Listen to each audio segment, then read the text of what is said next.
Olha, se você é nova ou se você é novo por aqui, seja bem-vinda, seja bem-vindo. Meu nome é Henrique e no vídeo de hoje eu vou te mostrar, vou te apresentar quem é o Henrique e, além disso, qual o tipo de conteúdo que você vai encontrar por aqui e como eu vou conseguir te ajudar. Eu quero te explicar a origem, como a metodologia Mikasa foi elaborada, sofisticada e conseguiu gerar o impacto que hoje está gerando. Hoje eu consigo ajudar centenas de anfitriões e administradores de acomodações, seja elas quais forem, nas redes sociais, com o impacto do conteúdo que eu gero, tá? E aí é importante você entender de onde tudo isso veio. Até porque muitas pessoas que me veem hoje não imaginam como eu comecei, das dificuldades que eu passei e como eu cheguei aqui para passar esse conteúdo, esse conhecimento para frente. Afinal de contas, eu tenho um ditado, um bordão que eu gosto, que é: conhecimento bom é conhecimento compartilhado, concorda? Então, estou eu aqui fazendo meu papel. E olha o seguinte, meu material de trabalho aqui das aulas costuma ser esse aqui mesmo, é o quadro, tá? E o flipchart. E o flipchart eu gosto de usar para quê? Para me auxiliar na aula. E eu vou contar da onde saiu essa história da metodologia Mikasa Tsukasa e todos esses resultados que você vai ver ao longo dos vídeos pela frente, para você entender da onde vem tamanho, trajetória e experiência também. E o fato é o seguinte, eu comecei com uma situação bem pontual, bem específica. Foi em 2016, com as Olimpíadas. Olha só, eu sou mineiro de Belo Horizonte, mas eu vim muito pequeno aqui para o Rio de Janeiro.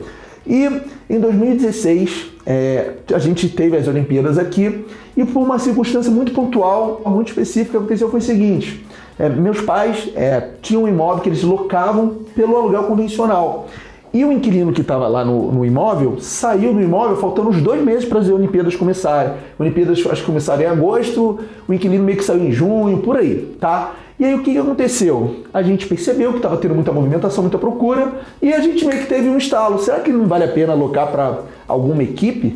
E aí a gente começou a correr atrás, né? Comprou cama, comprou móvel, geladeira, aquela coisa toda. Para quê? Para equipar o apartamento e depois fazer uma sessão de foto. E aí a gente fez isso, foi aquela loucura, aquela correria, e funcionou. A gente tirou as fotos, anunciou no Airbnb e veio a primeira reserva para uma equipe, se não me engano, acho que era tiro, equipe de tiro. O que eu lembro com certeza que era para indiano.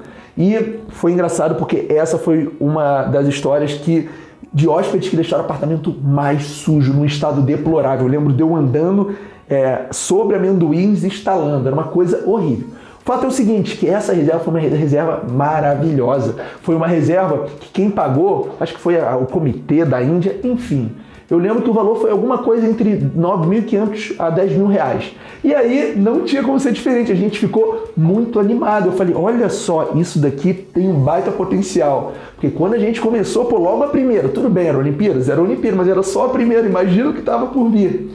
E aí a gente começou com essa situação muito pontual. Inclusive, eu lembro que o combinado era começar a fazer esse aluguel, essa coisa específica, né, essa reserva, e depois a gente ia voltar no convencional. Só que surpreendeu tanto a gente aquela primeira reserva que a gente falou, por que não? Já tem a estrutura, já comprou umas coisas, vamos ver no que vai dar. E aí, eu fiquei tocando. O imóvel era dos meus pais, eu tinha um trabalho na época, eu assumi as responsabilidades. Deixa que eu toco, e aí eu pago as contas e a gente vai fazendo acontecer. Vamos ver no que vai dar, né?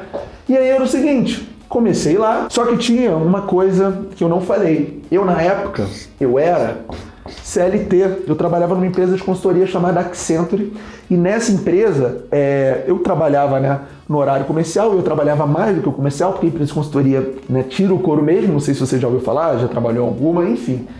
E na época eu trabalhava de CLT, então eu não tinha tanto tempo, podia me dedicar quanto eu queria, mas eu fazia o meu máximo, tá? E aí era o seguinte, como eu trabalhava de CLT, a minha renda principal era do meu trabalho de CLT. E o que eu conseguia, entre aspas, tirar, né, desse apartamento, que era dos meus pais, era uma renda extra, tá?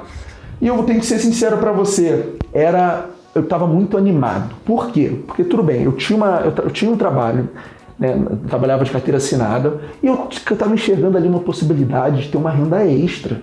E aquilo enchia os meus olhos, porque era a chance que eu tinha de ter um negócio próprio, né, de eu poder estabelecer qual que eram as prioridades, de eu conseguir ser dono do meu tempo. Quem sabe aquilo não poderia se transformar em algo maior. Vai saber, é assim que as coisas começam. E aí é o seguinte, beleza, a gente começou nas Olimpíadas, arrebentamos na primeira reserva. E só antes aqui, é importante lembrar o seguinte, a gente comprou cama, a gente comprou geladeira, a gente comprou um monte de eletrodoméstico, um monte de móvel para aquela reserva acontecer, né? Então, por mais que o valor da reserva tenha sido alto, se fosse botar na ponta do lápis, não era tão assim por causa dos investimentos que a gente precisou fazer para receber aquela reserva.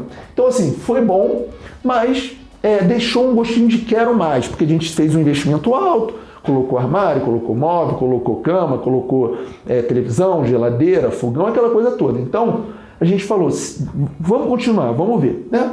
E aí, é isso que eu já te expliquei, era uma possibilidade que eu vi de renda extra e eu trabalhava na época com a consultoria, tá? E aí, como eu já te falei, eu era responsável, eu mesmo fazia faxina, sabe? Eu não ligava e até hoje, se precisasse fazer, eu faria de novo, porque a minha alma, né, empreendedora, alguma coisa aqui dentro falava mais alto do que se eu precisasse lavar vaso, tá? E mais uma vez, faria de novo se necessário.